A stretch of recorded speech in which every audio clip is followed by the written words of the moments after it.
So mga idol, ang buhay nila dito sa ibabaw ng bundok, kahit sa ganito lang masaya naman sila kahit ang kanilang buhay ay kahirap. Mga idol, ang bahay nila mga idol sa gitna ng bundok.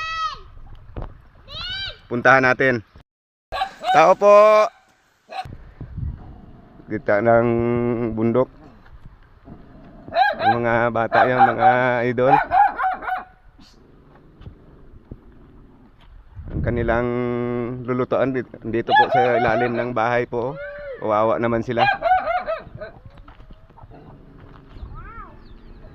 Yan mga idol, ang bahay dito sa gitna ng bundok.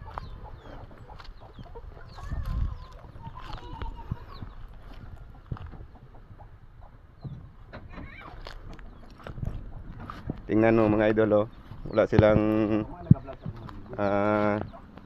silang kwan dito, yung kusina. Ang bahay nila. Tingnan mo mga idol.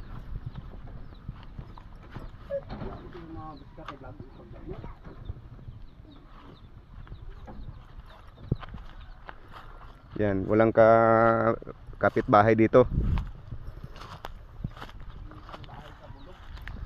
Ganito ang buhay nila dito sa babaw ng bundok mga idol. Wala pang katapos-tapos ang kanilang bahay Wala kasi nilang dito walang pira-pira. Kawawa naman sila. Yan yung mga idol, tingnan nyo. Dito sila nagluluto sila ilalim ng bahay